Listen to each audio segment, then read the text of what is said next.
Let's get to distinguished university professor at Touro College, Thane Rosenbaum. Thane, what did you think about this? This looks to be based upon the power or lack thereof from OSHA to regulate the workplace for this particular virus. Hi, Bob. Hi, Heather. I'm not surprised. If anything, I'm surprised that of the 3 Trump-appointed Supreme Court justices, only Barrett and Gorsuch voted with the conservatives. Justice Kavanaugh and Roberts voted with the liberals. But based on the oral argument that we heard from a week ago, you've both said the words overreach. Remember, the Supreme Court in 1905 ruled that vaccinations are the province of state governments under their police powers. The federal government is not in the business of vaccinating the general public.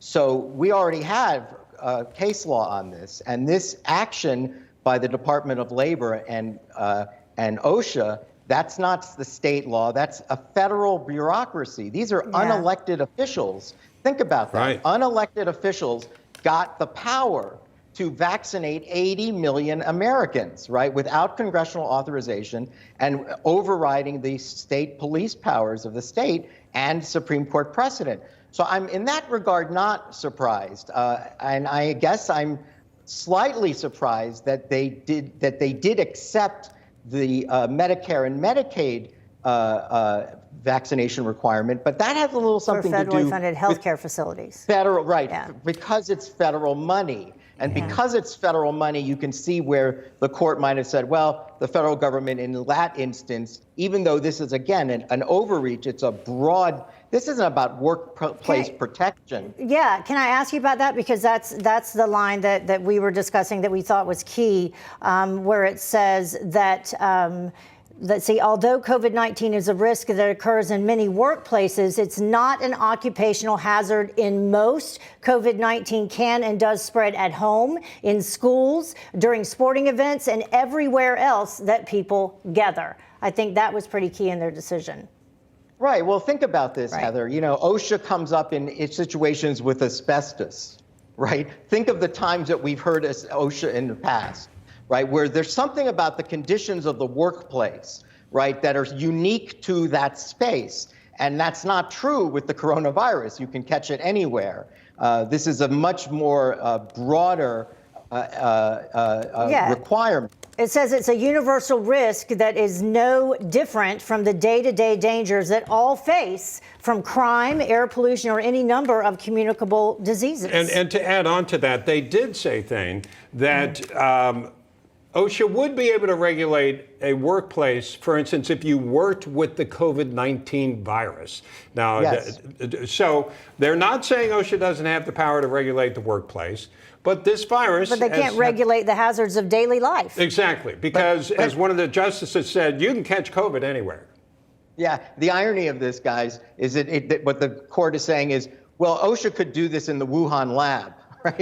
If the Wuhan lab, make them wear a mask as they right. If you were having gain of function, in the United States. Right.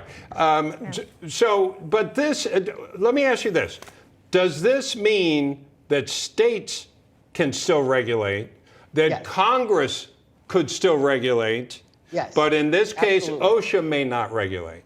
They're saying that the executive branch, a division of the executive branch, the Department of Labor, does not, without congressional authorization, have the right to override the police powers of every single state on a matter dealing with vaccinations, which is under the state police power. Now, remember, the federal government took this position. Hey, for the love of God, we're in a national epidemic. It's a national public health crisis. And so the federal government must step in.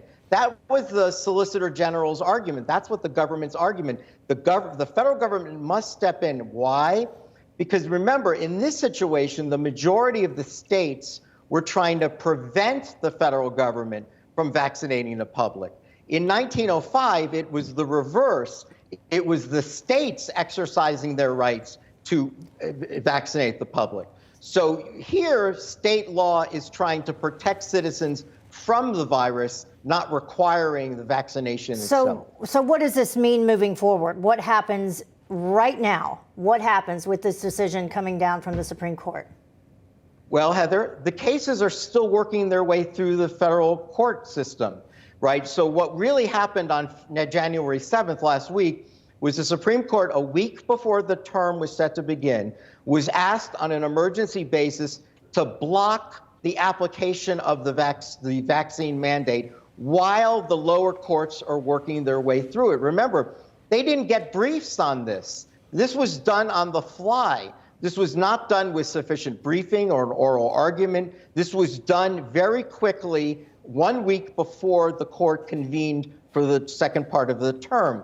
So this was just an emergency situation. Should we block the mandate while the lower court does the work of establishing what are the rules here? So perhaps just temporary. Yeah, the Supreme Court can hear this again. And I would argue that you will expect to see me again on your show discussing it after the Supreme Court through full briefing schedule and has it part of their actual term. Okay, that's important. Thank you, Thane. And folks, we have another Hour of American Agenda coming up after this. Indeed. If you're just joining us, we have the breaking news: the Supreme Court actually issuing two rulings, two opinions affecting vaccine mandates,